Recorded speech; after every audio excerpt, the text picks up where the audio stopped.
Hey guys, and welcome to this review of This Is Fighting Robots Episode 8. As before, this does contain spoilers for that episode, so if you haven't watched it yet, there's a link in the description for you to go and watch it. Now, I've seen some controversial robot battles in my time. Recyclops vs Mortis, Razor vs Tornado, Typhoon 2 vs Storm 2, to name a few. But this is quite possibly the most shocking, controversial and surprising episode of a robot combat show I've seen in a long time.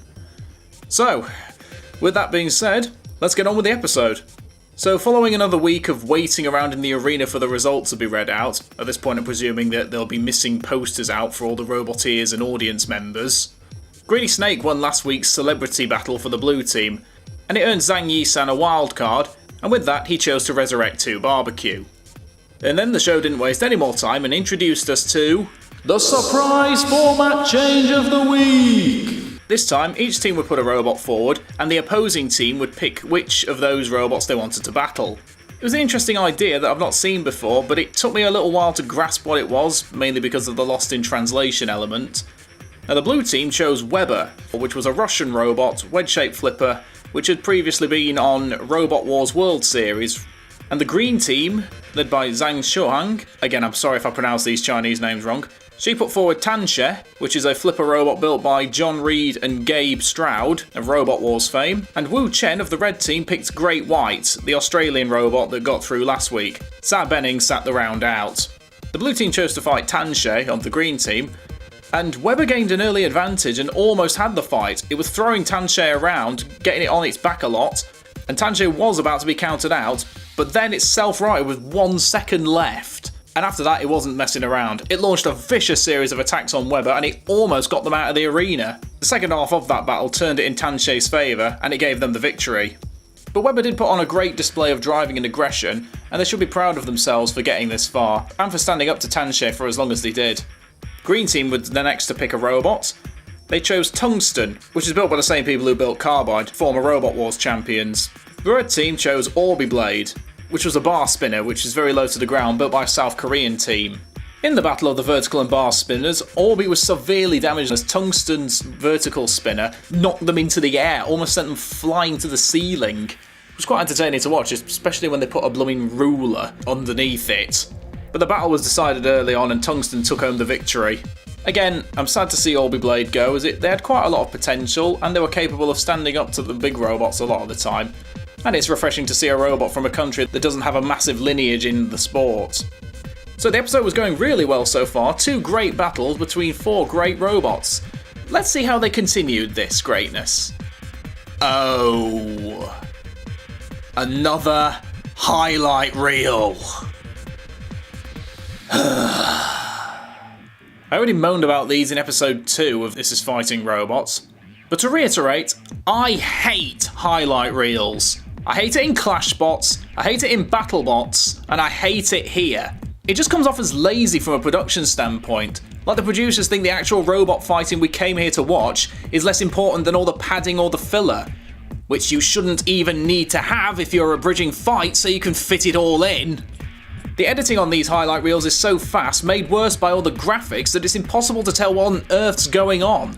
At least on BattleBots, they let the shots linger for longer than a second.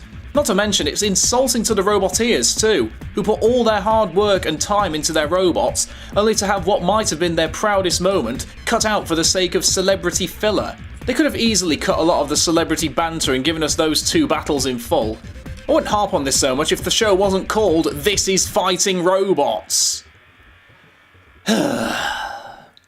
Anyway, rant over. Let's talk about the fights that we saw abridged. We saw Ninja fight against Thunder and Lightning, where the little clusterbots put up a brave fight, constantly ramming into Ninja, but ultimately they lost. We also saw Blue, a hammerbot which can move omnidirectionally, taking on Bulldozer. Although Bulldozer managed to flip Blue early on, Blue inflicted a lot of damage on the opponent thanks to some well-placed hits, and it won the fight. Then, at last, we were back to full fights. Sa Benning, leader of the yellow team, was allowed to pick the next robot, and they chose Formula. So, who's a good robot to fight for this new robot that's not really been tested very long? Surely they'll pick a robot that's not too hard to defeat, that they'll have an easy time defeating. Oh, they picked Spectre, the current champion of King of Bots. For the fledgling flipper, this looked like suicide. Spectre has either destroyed or inflicted severe damage on all the opponents it's faced, so Formula would have to pull off something spectacular in order to win. And... wait, what's this? Wait, they did? Yeah. Spectre couldn't get underneath Formula and was tossed around the arena and struggled to self-right. The reigning champions were up against it as Formula refused to let up, constantly throwing the Crusher around, even throwing them into the saws. Spectre almost went out of the arena before coming back on the attack, only for them to get flipped again, and they couldn't self-right. They were counted out, and that was it. The king is dead. Long live the king. This defeat shook up Zheng Zhuang, and it was a major knock for the Dream Team. So much so that she sulked for the remainder of the episode. Wu Chen was picked to go next, picking Red River Hong to represent his team, and the blue team put forward the recently resurrected 2 Barbecue. For those who didn't watch King of Bots, 2 Barbecue was a ferocious spinner. It tore through everything, and only Spectre could stop it. Out of these two, it was definitely the stronger bot, and its vertical spinner knocked Red River Hong flying across the arena on multiple occasions. Bits were flying all over the place, and Red River Hong couldn't get a good hit. It looked like 2 Barbecue had this fight. Then, disaster! 2 Barbecue's weapon broke, and the embattled Red River Hong smashed into them, the force of the drum spinner flipping their opponent over. 2 Barbecue couldn't self-right, but they could still drive on the back wheels, so they drove towards the grinders and tried to flip themselves. Instead, they got stuck on their front, where, in a lamentable case of bad luck, they were KO'd. If I ever do a top 10 list of the most shocking fights in King of Bots and This Is Fighting Robots, I think this episode would take all the places. Green team got to pick next, and they chose Cat King to battle Great White from the red team. Both these machines are vertical spinners, and have shown they're capable of dishing out immense amounts of punishment. Great White was definitely one to watch in King of Bots, and a robot to be scared of. Cat King used the smoke screen early on. With Great White's team disorientated, Cat King smashed into the robot, throwing it into the air, and delivered many shattering hits on Great White before tossing them out of the arena. The cat got the cream, and the shark became soup. Zhang Shong had 2 robots left to battle, Sandstorm, a low-bodied pushing bot, and the mighty Megabyte. Zhang Yisan had only 2 robots left in his entire team, and he only had 1 that he could put in, Vulcan, who you might remember was on the green team before it lost, so they'd have to fight one of their former allies. Now, if you're a robot with an axe and some armour that could get torn off easily, do you A, go for the low-bodied robot, who has a little bit of pushing power but you can easily get hits on, or B, you go for the spinner robot that has smashed everything it has come up against, torn robots to pieces, set robots on fire, and is generally considered one of the most destructive spinners in the entire competition? If you picked B, you must be Vulcan. Yeah, the blue team chose to fight Megabyte of all things. So the odds were against Vulcan. Facing the destructive colossus of Megabyte, they didn't stand a chance. And Vulcan would have to go back to the UK in a bin bag, in pieces, nursing its pride as it went out against... Wait, hang on, what's this note? Wait, Vulcan won? Even though Megabyte had an impressive first hit, which knocked out Vulcan's gas supply, Vulcan kept up the pressure, pushing Megabyte around, and eventually, the American robot lost its ability to spin up. From there, Vulcan continued nagging the American robot, until it drove onto the arena flipper, where it fired, and Megabyte was toppled. Unable to spin up, Megabyte couldn't self-right, and it was counted out! For the green team, the pain of losing their trump card robot to one that they'd once had in their team was a hard pill to swallow, and everyone was shaken by the incident. But then to cheer them all up, the show decided they could bring some robots back. Each of the celebrities could pick 2 robots each, and they didn't even have to be on the original teams. Now, while I appreciate an opportunity to give fallen robots a chance to fight again, This Is Fighting Robots and the KFC one have both done this too often, meaning that when a robot does lose, it doesn't have much weight behind it, as they could come back at any time. Whereas on Robot Wars and BattleBots, the stakes are a lot higher, as there are a lot fewer chances to resurrect yourself. Wu Chen picked Thunder and Lightning and Wrecker. Zheng Shong chose Megabyte and 2 Barbecue. Zhang Yisan selected Spear and Shield and Spectre. And Sa Benning picked Lieutenant Bam and Golden Hoops. Okay. These 8 robots would go into a melee that would last for 7 minutes, with the last man standing as the winner. Sounds simple enough. and yet this battle has become one of the most controversial fights in recent memory. The fight started promisingly enough. Megabyte was the dominant robot, taking out Spear and Shield, Lieutenant Bam, and one of the Thunder and Lightning cluster bots. Spectre went after 2 Barbecue, but they tried to crush on the spinner, which knocked the head off, and the robot had an electrical malfunction and broke down. Shame. 2 Barbecue then hit Wrecker a few times and knocked it out. But despite their constant attacks, Megabyte couldn't take out Golden Hoops, which kind of just drove around the arena, didn't hit anyone, and might as well just not have been there. But then, Megabyte broke down. They were still spinning, but they couldn't move, so they were out. Thunder and Lightning had inflicted some damage during the fight, but the robots were only half mobile, so they couldn't inflict much more damage. But all the robots were limping, if not dead, by the end of the battle, and there was no clear winner. And this is where the controversy starts. Despite Golden Hoops still being fully active at the end, they gave the victory to Thunder and Lightning. Saar Benning wasn't happy with this and protested the decision, appealing to the judges to look again. He thought because Golden Hoops was still active at the end of the fight that it should have won.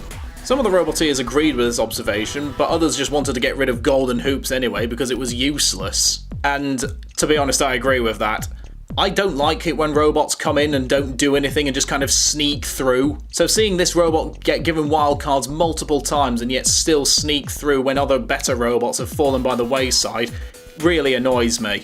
So I'm glad to be rid of Golden Hoops for the rest of this series. However, the Roboteers that agreed that Golden Hoops should have won do have a point. Rumbles are about endurance more than damage and should be won by the last robot standing, really. But to counter this again, Golden Hoops didn't interact in the fight at all. It didn't hit anyone, it didn't cause any damage, and it might as well have just not been there. And before anyone says, well, Eruption did that in the 10 robot rumble, and it still won without a problem. Well, yes, but you forget, Eruption did actually come into the fight later on. They just decided to preserve their energy and gas supply for later in the battle after some of the robots died off. Golden Hoops did nothing. The audience, however, had a different idea altogether. According to posts I've seen on the BattleBots Reddit page, they were full on protesting during the filming and on social media after the episode aired. Many complaining that the green team should have won as Megabyte caused the most damage. Which isn't how rumbles work, but I think the Chinese audience might not be over familiar with the robot combat and how things are normally run. The thing that Megabyte did wrong is a classic mistake in rumbles. It went all in too early and it couldn't last the full duration. Now, in my original review, I said that Saar Benning's outburst felt staged and was just trying to prolong it to the cliffhanger of the week. Without context, it still does, but with this knowledge, it's a bit more understandable. I still maintain it felt like they were trying to prolong the episode to another cliffhanger, but thankfully it didn't. While we're on the subject of cliffhangers, they need to go away forever. They don't make you excited for the next episode, they leave a bad taste in your mouth and a feeling of frustration over anticipation. And the fact that I could see it coming here as well, even though it didn't happen, means they're overdoing it. While the legalities of this decision is questionable, I'm glad Thunder and Lightning are going through over Golden Hoops. And to be honest, This Is Fighting Robots' rule on clusterbot immobilization seems to be different from BattleBots and Robot Wars. I think the audience protesting Megabyte's loss was a little bit preposterous though. Megabyte had stopped moving and so they were immobilized. Dead. No coming back. Saar Benning's outburst also strengthened my dislike of him. He repeatedly makes terrible decisions, embarrasses himself, and now he's shown up to be a sore loser. But on the whole, this episode was very exciting and shocking, and despite the heinous highlights reel, there were some pretty thrilling battles. The loss of Spectre and Megabyte shook the green team to its core, and made the audience, and the teams by extension, realise that the dream team isn't as invincible as first thought. The same gripes still apply though. The editing is too graphic laden, the product placement is getting more and more in your face. This was also the first time I found the format difficult to follow. And if I hear In the End by Linkin Park one more time, I think my ears will fall off. This Is Fighting Robots had started to impress me with some great battles and some good machines, but the production is letting it down, and it shouldn't. But at least now we have another controversial judge's decision to sit beside Mortis vs Recyclops and Typhoon 2 vs Storm 2. So, they're my thoughts on this episode. Do you agree with my thoughts on the controversial battle? What was the most shocking fight you saw? Let me know in the comments. Don't forget to subscribe, check out the links, visit AwksNerd.com for more cool stuff. Thank you for watching.